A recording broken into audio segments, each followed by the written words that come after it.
दोस्तों स्वागत है आपका by the dip YouTube channel में। अगर इस चैनल पर पहली बार आए तो चैनल को सब्सक्राइब कर लीजिए और साथ ही साथ घंटी वाले निशान पर क्लिक करके ऑल बटन जरूर क्लिक कर दीजिए ताकि जब कभी भी ईटीएफ से रिलेटेड हम वीडियो बनाएं तो उसकी जानकारी आपको सबसे पहले मिल सके। इसके अलावा हमारे पास एक टेलीग्राम चैनल है। चैनल पर हम लगातार मार्केट से रिलेटेड अपडेट डालते हैं और साथ ही साथ जो खरीदते बेचते हैं उसकी भी जानकारी यहाँ पे देते हैं। ग्लोबल न्यूज जो होता है वो भी यहाँ पे देते हैं ताकि आपको ट्रेडिंग और इन्वेस्टमेंट में मदद मिल सके। दोस्तों आज हम बात करने वाले हैं निफ्टी अल्फा 50 इंडेक्स की, और अगर इसकी ईटीएफ की बात करें तो इसका ईटीएफ का नाम है अल्फा। आज ये इंडेक्स लगभग 3% नीचे आ गया। देखिए इसके पीछे बहुत सारे रीजन है जो कि ग्लोबली और डोमेस्टिक दोनों है। तो सबसे पहले हम बात कर लेते हैं आपसे कि ग्लोबली इम्पैक्ट क्या क्या पड़ रहा है इसके ऊपर। तो सबसे पहले आप तमाम लोग जानते होंगे कि डोनाल्ड ट्रंप जिस तरह से कर रहे हैं, अमेरिका के राष्ट्रपति जो है, उन्होंने अभी अभी कनाडा, मैक्सिको और चीन के ऊपर टैरिफ लगा दिया है। और जब ये टैरिफ लगाने की जानकारी तो ऑलरेडी ये पहले दे रखे थे, लेकिन अभी वर्तमान में जो है कि इस पर टैरिफ लगने वाला है। लेकिन उससे पहले फेड जो है अपना इंटरेस्ट रेट कट नहीं किया। कट नहीं करने के पीछे लॉजिक यही उसने रखा है कि ट्रंप जो है वो टैरिफ लगाया किसी न किसी देश पे, और कुछ दिन के बाद जैसे ही रेट कट नहीं हुआ उससे कुछ दिन के बाद जो है कनाडा, मैक्सिको और चीन पर टैरिफ लगा दिया। लेकिन अब चीन क्या कर रहा है? चीन जो है लॉ सूट फाइल करने वाला है इस टैरिफ के खिलाफ। अब ये लॉ सूट फाइल करेगा वर्ल्ड ट्रेड ऑर्गेनाइजेशन के पास। अब वहां पे एक नया ड्रामा शुरू हो जाएगा। ऑलरेडी तो ड्रामा इतना सारा हो रहा है, सो हो ही रहा है, लेकिन साथ ही साथ अब चीन भी एक नया ड्रामा शुरू कर देगा। अगर हम डोमेस्टिक बात करें इंडिया के बजट की, तो इंडिया का बजट में जो चीजें हुई वो तमाम लोग जानते हैं। मुख्य रूप से ये बजट तो था 1 घंटे का, लेकिन 5 मिनट का जो बात आया था हमारे बीच कि टैक्स रिबेट मिल गया, टैक्स रिबेट मिल गया, और पूरा जो है 1 घंटा का जो बजट है वो मात्र 5 मिनट में सिमट के रह गया। लेकिन अगर हम 55 मिनट का बजट आप ध्यान से सुने तो उस 55 मिनट के बजट के वजह से जो है कि एसयू sector, power sector, railway, defence, infra sector,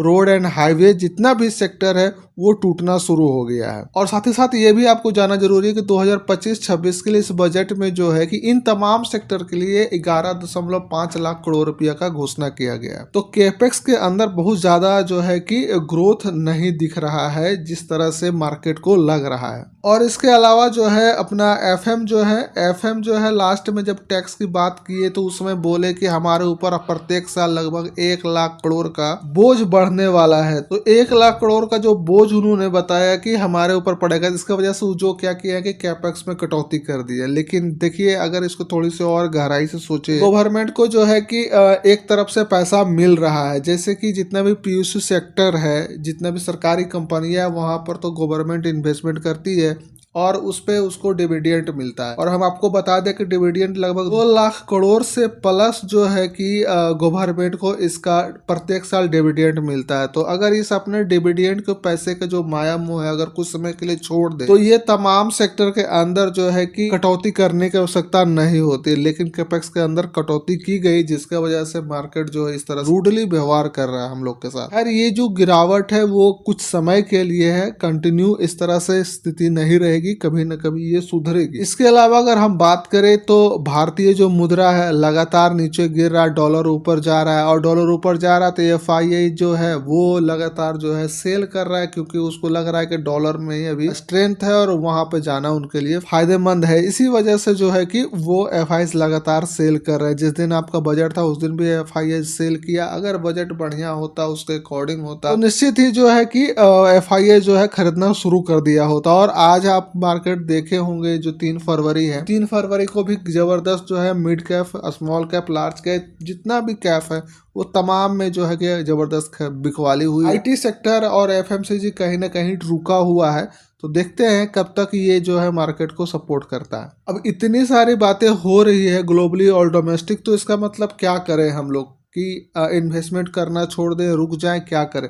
तो ऐसा कुछ नहीं करना है। जो स्ट्रेटजी है उस स्ट्रेटजी के अनुसार आप जो है कि छोटा छोटा इन्वेस्टमेंट यानी फिर एसआईपी वगैरह हम लोग करते रहेंगे। इसमें कोई रुकावट आने वाली नहीं है। और तमाम लोग जानते हैं कि जब मार्केट नीचे गिरता है तभी हम लोग इन्वेस्टमेंट करते हैं। तो जब मार्केट गिर रहा है और हमें पता है कि ये अच्छा प्रोडक्ट है तो क्यों नहीं हम उस पे इन्वेस्टमेंट करें। जब ये महंगा मिल रहा था तब हम खरीद रहे थे, अब तो वो हमें काफी सस्ते मिल रहा है, 10 से 15% तक का डिस्काउंट में मिल रहा है। तो 10-15% डिस्काउंट में अगर आपको कोई अच्छा चीज मिले तो कोई क्यों ना ले। तो हम लोग भी जो है कि लगातार उसे खरीद रहे हैं, लेकिन डिसिप्लिन में रहते हुए। ऐसा नहीं है कि आंख बंद करके हम जो है कि आज गिर रहा है तो पूरा पैसा आज के आज हम लगा देंगे, ऐसा कुछ नहीं कर रहे हैं। इंतजार कर रहे हैं एक सही लेवल का, इंतजार कर रहे हैं एक सही प्राइस का। जब जब सही लेवल सही प्राइस हमें दिखता है तब तब जो है अपना SIP हम करते हैं। सबसे बड़ी बात हम आपको बता दें कि मार्केट को टाइम कोई नहीं कर सकता। दैट मीन्स कि मार्केट को कोई भी प्रिडिक्ट नहीं कर सकता है कि मार्केट कहां तक जाएगी, इसके बाद ये मूव करेगी या नहीं करेगी। और आगे भी 2-3 इवेंट आने वाले हैं। हम टेलीग्राम में मैसेज डाल रखे हैं जो जो इवेंट है, जो जो डेट है, जैसे कि RBI का हो गया और प्लस दिल्ली का चुनाव है। ये दोनों इवेंट भी अभी हमारे नजदीक है, तो तब तक हम लोग को जो है रुक कर रखना है। टेलीग्राम में हम काफी समय से इन चीजों को बार बार आप लोगों के साथ दोहरा रहे हैं। भले ही हम वीडियो में बातें ना रख पाए, लेकिन टेलीग्राम में कंटिन्यू इन तमाम बातों का जिक्र हम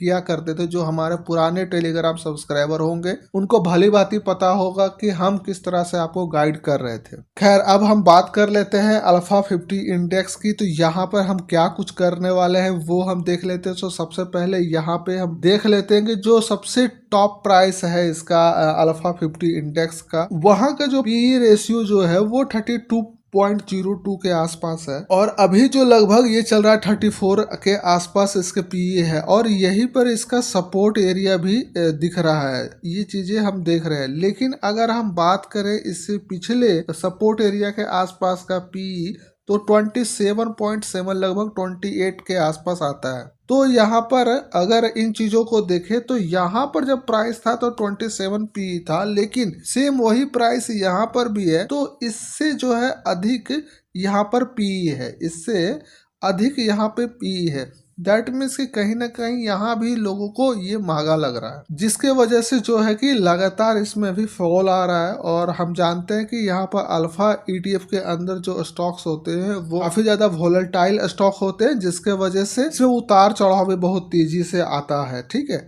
लेकिन अगर हम और नीचे जाएं और नीचे जाने के बाद हम देखें तो इसका PE देखिए यहाँ पे 16 है।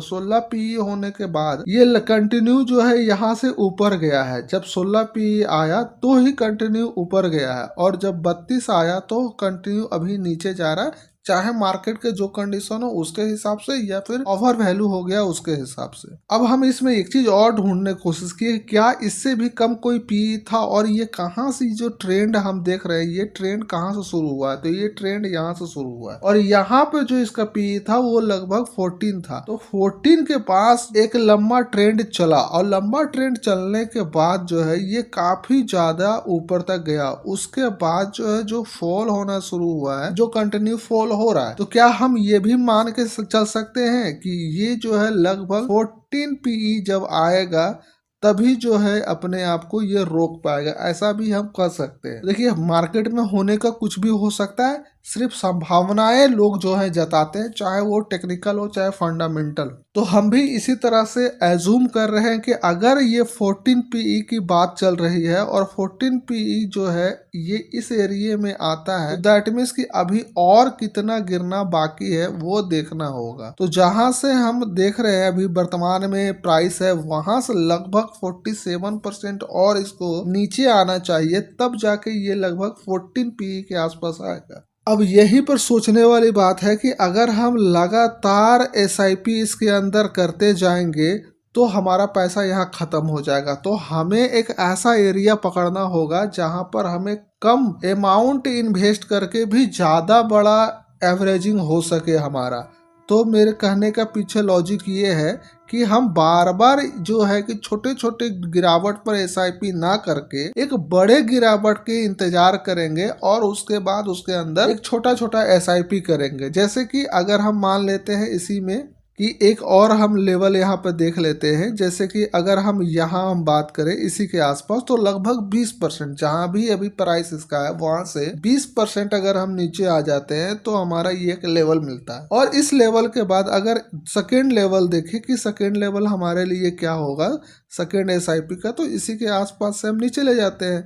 देन इसके बाद 30% अगर ये नीचे आता है तो हमारा दूसरा SIP होगा। तो सब मिला के कितना हो गया, सब मिला के 50% के आसपास आपका हो गया। और टोटल अगर यहाँ से यहाँ तक देखें तो 50% के आसपास होता ही है। तो हमारा यहाँ मात्र 2 अगर SIP होता है तो हम 50% के गिरावट को कवर कर लेते हैं। सोचने वाली बात है, अगर हम लास्ट खरीदारी यहाँ करेंगे तो हमारा अगर अमाउंट छोटा भी होगा ना, 1000 रुपया भी होगा, तो कम से कम यहाँ से जो है कि 5 से 7%, 8% तक का जो है कि एवरेज प्राइस को घटा सकते हैं।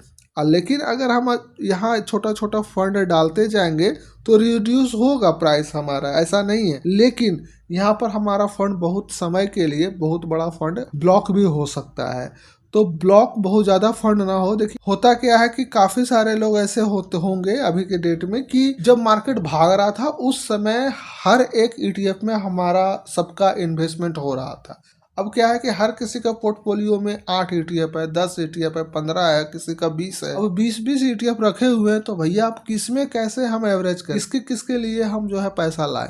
तो इसीलिए हमने जो रास्ता चुना है कि जब एवरेज ही करना है तो एक अच्छे प्राइस पे एवरेज किया जाए, ताकि हमारा फंड भी यूज कम हो, अच्छे जगह पर हमारा फंड लगे और अच्छे से एवरेजिंग हो। ठीक है, अगर मान लेते हैं कि हम यहाँ पर एवरेजिंग करते हैं तो दैट मीन्स कि अगर हमारा भी एवरेज प्राइस यहाँ है और दूसरा हमारा एवरेजिंग यहाँ होता है तो एटलीस्ट कम से कम इतना तो हमारा एवरेजिंग हो जाएगा, 5% 4% तो रिड्यूस हो जाएगा। देन उसके बाद अगर हमारा यहाँ पर SIP होता है तो कम से कम मेरा लास्ट जो एवरेजिंग प्राइस है यहाँ तक तो आ ही जाएगा। अगर मार्केट वापस हमारा यहाँ तक पहुँचता है तो निश्चित ही हम प्रॉफिट में आ जाते हैं। उसके बाद अगर हमें लगता है कि हमारा ये जो इंडेक्स है या फिर ETF है वो हमारे हिसाब किताब से सही परफॉर्मेंस नहीं कर रहा है तो वहां से हम बाहर आ जाएंगे, लेकिन लॉस में कभी भी नहीं निकलेंगे। ये हमारा पहला और आखिरी कमिटमेंट है। तो चलते हैं ETF पर, और ETF पर देखते हैं कि मोटा मोटी पहले हम 20% और उसके बाद 30% नीचे आने के बाद कौन कौन सा प्राइस दिखता है। तो सबसे पहले जो है कि इसका हम देखेंगे कि 20% कितना आता है। 20-21% हम देख सकते हैं तो लगभग 36 रुपया के आसपास आ रहा है 20%। देन उसके बाद अगर हमारा नेक्स्ट जो अगर हम बाइंग करेंगे तो 30% नीचे आने तक हम रुकेंगे तो हमारा यही लेवल पर आ जाता है, लगभग 24 रुपये 70 पैसा के आसपास आ जाता है। तो 24 रुपये 70 पैसा मेरा ये जो है कि सेकेंड बाइंग होगा और जो कि लास्ट बाइंग भी होगा। इसके बाद ये नीचे और जाता है तो जाने देंगे, हम यहाँ पर दोबारा बाइंग नहीं करने वाले। आई थिंक चीज़ें समझ में आ रही होगी या फिर आ गई होगी। अगर फिर भी कोई प्रॉब्लम हो इस वीडियो से रिलेटेड तो आप हमें कमेंट कर सकते हैं, टेलीग्राम पे आ सकते हैं और टेलीग्राम पे हमारे साथ आप डायरेक्ट चैट कर सकते हैं ताकि जो कंफ्यूजन हो उसे क्लियर किया जा सके। तो अल्फा में इतना ही था, तो फिर मिलते कोई नए वीडियो के साथ। जब तक के लिए जय हिंद, जय भारत।